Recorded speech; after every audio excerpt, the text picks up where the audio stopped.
મુશ્લિમ મને સપોરા નદી ગંદ્રફ્યા મેલડી છો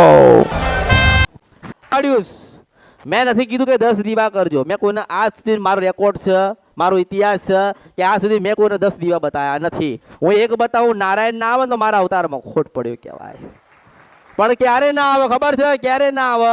ક્યારે ના આવે કે તમે મને ભૂલી ગયા હોય, તમે મને નીકાળી દીધું હોય તમારા હૃદય મન તમારા મગજમાંથી, અને તમને જે દીવો બતાવ્યો એ ખાલી તમે માગવા, ભીખ માગવા માટે જ તમે કદાચ દીવો કર્યો હોય ને તો તમારું કામ ના થાય, ના થાય, ના થાય, ના થાય, ના થાય. દીવો કરીને ભીખ ના માગશો, ભીખ માગવા માટે દીવો કરો છો તમે. હું તમને એમ કહું છું, આ લોકો એ જ કરે છે.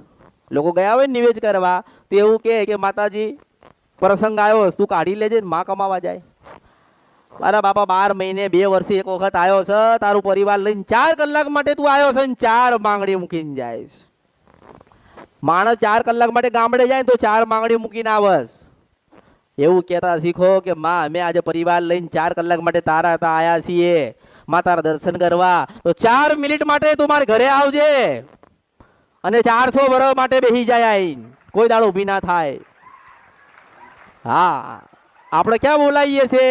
આપણે તો મઢમાં ગોતીએ છીએ, ફોટામાં ગોતીએ છીએ, દીવામાં ગોતીએ છીએ.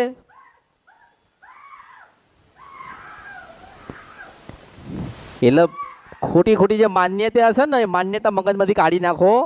માન્યતા મગજમાંથી કાઢી નાખો કે માતાજી દુઃખ હાલે.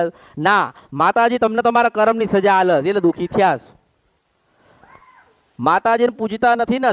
અસલ જો હું તો એવું કહું છું કે તમે પોતે વિચાર કરો, હું તમને વિચાર કરાવવાનું કહું છું. કેવું? ચાલો કે કોકે તમને એવું કીધું કે તમારા ઘરે મેલડીનું દુઃખ છે, કે શિકોતરનું દુઃખ છે, કે ઝોપડીનું દુઃખ છે. ચાલો તમે પૂજી ને, તમે બેહાડીને તમે દીવો કર્યો ને તોય સારું કેમ ના થયું? એનું કારણ છે કે કોક રાજા બાકી રહી ગયો.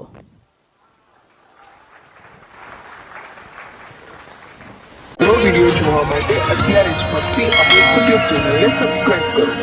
બીજા વિડિયો જોવા માટે આપણી યુટ્યુબ ચેનલ શ્રી ભક્તિ અમૃતને લાઇક કરો, ફોલો કરો, શેર કરો અને સબસ્ક્રાઇબ કરો. બેલ આઇકન દબાવવાનું ભૂલતા નહીં. જય માળી હર હર મહાદેવ.